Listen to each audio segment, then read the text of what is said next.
$5,688,000. Department of Conservation Services, $5,698,000. Department of Parks allocated $10,995,000. And Department of Works and Engineering, by far the largest of all our departments, with an allocation of $33,658,000. Additionally, just over $40 million has been allocated in capital expenditure. Some 60% of this capital budget is for the Tynes Bay waste-to-energy facility.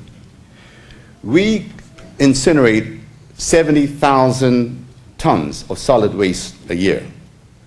That is one of the ministry's major objectives, is the safe disposal of the island's solid waste. In this regard, the refurbishment, upgrading of Tynes Bay waste-to-energy facility remains one of the ministry's most important and certainly most expensive initiatives. The cost of refurbishing each of the incineration streams at Tynes Bay is approximately $14 million. Once they are refurbished, we get at least between 12 and 15 years life out of their lifespan. Also, we are constantly exploring alternatives to incineration. We've had numerous presentations on new methods of dealing with solid waste, but none yet has demonstrated a proven track record. We must ensure that any alternative is fail-safe. Landfilling is no longer an option in Bermuda. In the meantime, we must maintain the existing facility at considerable cost. The island cannot ill afford a failure at Tynes Bay. By the way of Tynes Bay, currently we earn approximately $1.5 million each year as a result of the sale of electricity to Belco. With the installation of a new turbine, we can double our revenue in this area. The existing turbine capacity is only able to operate with one stream burning at a time. Let me talk a little about asbestos.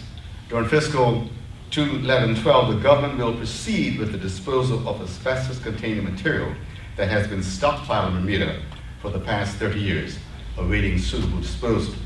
A total of $500,000 is available in this area during fiscal 2011-12. Currently, these materials are stored in approximately 650 shipping containers at the government quarry and the former U.S. baselands. As a result of ongoing deterioration of the storage containers, it is essential that a disposal method be developed. The government will select from a number of options that means whereby the long existing problem will be addressed.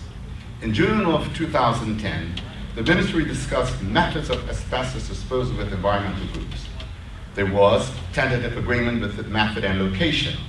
It was further agreed that consultation will continue once an environmental impact and management design plan has been completed.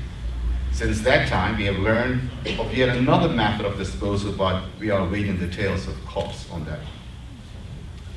The island's water last year was a big problem because of the drought. $5,419,000 is the operational budget that has been allocated to the water section for fiscal 2011-12 with a capital budget of $600,000. Currently, water section staff are stretched to the max from east to west, with an agreement with Wellington Waterworks that will be much needed relief in the western area. Wellington will take care of a major portion of the West End's water supply. In fact, the first phase of the trenching work, scheduled to be completed towards the end of March, will see an increase of some 3 million gallons of water available to the West End each month. Come April, May, at Tynes Bay, the second phase of our reverse osmosis plant will be operational.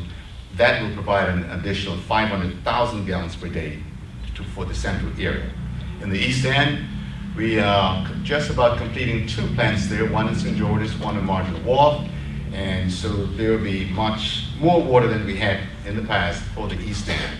And so we should be in pretty good shape if everything's running according to plan. In fact, personally, we can make almost 1.5 million gallons per day. Once these plants come on, we'll be able to make just over 2 million gallons per day running, all the plants running at full capacity. I think with this budget, the Ministry of Public Works will be able to fulfill this mandate to Bermuda with no compromise in service